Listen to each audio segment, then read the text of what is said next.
You're probably tired of hearing about ChatGPT, do not worry, so am I. So this video is not about that, it's about other AI tools that I found recently that I think you as researchers would benefit from. So let's talk about them. So as you can see in this video, we're not messing about, we are going straight into it. And the first one is Genie AI, or Genie AI. Not sure if it's pronounced differently. However, I've seen this a lot across different YouTube videos from people that I watch, and I thought, let me check it out. Now, I'm familiar with other similar tools like PaperPal and other things. I wanted to see what's the fuss about with Genie AI. So obviously you can see that they're great, marketing features of many universities have used it around the world. Great kind of UI in terms of the opening homepage. But it's something that I found really interesting that I wish more tools had. So as you can see, I have logged in on a kind of a separate channel, and I've copied in part of a preprint that I put out that you can check, link in the video description down below. And what I found interesting, again, this is more kind of the impressions of these tools. I'm thinking of doing a whole in-depth review. Let me know if you think that's quite useful. But what I'm wondering about is, let's say you've got a piece of text in your paper or your thesis, and you want to add a citation. What this does is you can click this add citation button at the bottom, and in real time it'll give you suggestions of what you can put in there. Now it's loading right now, but again, you can see right now you've got papers relating to what I've highlighted, and it'll give me suggestions of citations. Now if you go to library, I can add stuff in to this whole generic concept and then use the PDFs that I have.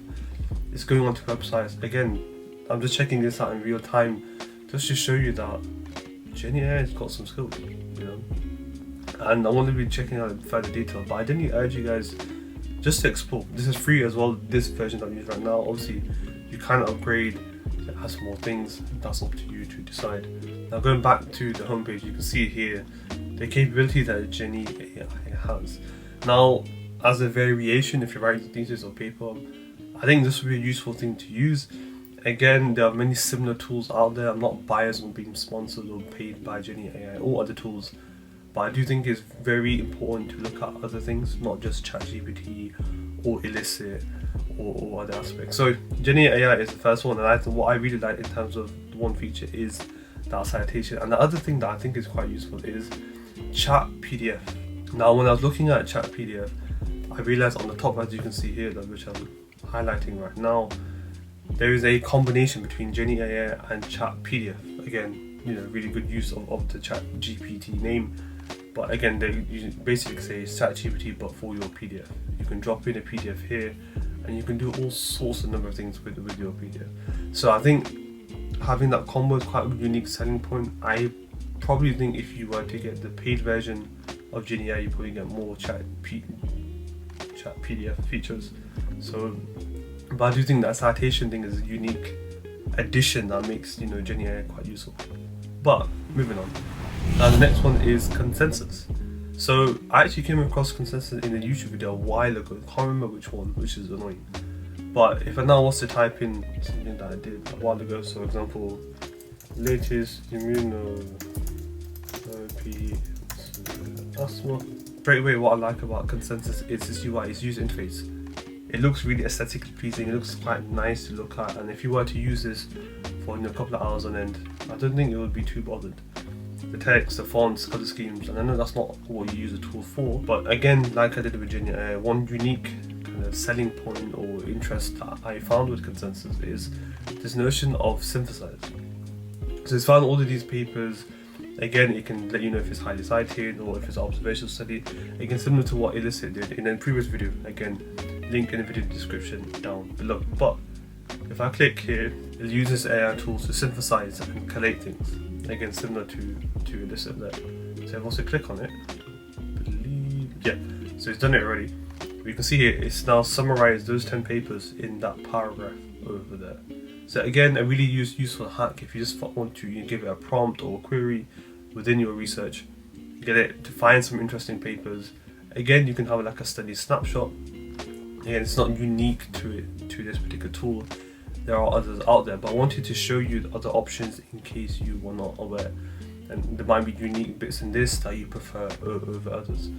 So again, the UI, having that summary button, that synthesize button as they call it, is quite a useful feature. And you can also export it as a CSV. into your own kind of workflow, which is quite good. So again, Consensus is worth checking out. I really prefer this UI over Elicit, even if they're very similar tools, but Elicit does have a new beta, which I'm interested in trying out a bit more detail, and I might be doing a video on that, so stay tuned. If you want to subscribe to see that, you are most welcome. Let's move on to the third AI tool. Now this is Grammarly. Now you might be wondering, this is not ChatGPT like, no. But the reason why I want to talk about this is that there is such an overwhelming focus on papers and thesis, and rightly so. But your emails are massively important as a researcher. Even your emailing your supervisors, your journals, you don't want to make silly mistakes. I'm guilty of this as well. Attention to detail is, especially in that format, is not something I really strive on. I still struggle to this day. And using Grammarly is something that's going to be really helpful. I had it on my kind of work laptop and I've got it now on this. So when you're writing an email, it's just effortless. It's just already synced in.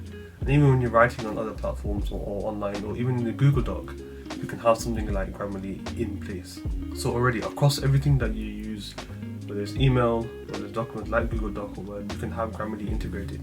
I do urge you to focus on having some sort of spelling, Grammarly checking type of tool within your arsenal, not just using a tool to condense PDFs or find journal articles.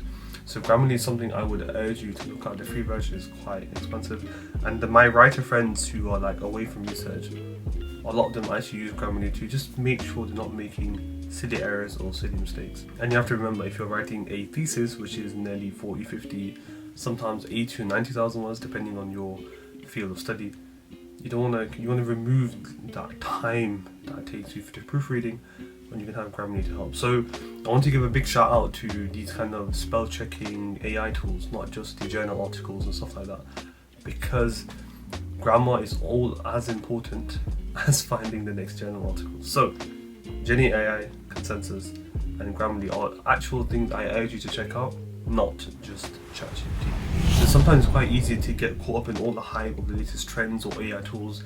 One in particular is ChatGPT, and this is no discredit to that tool.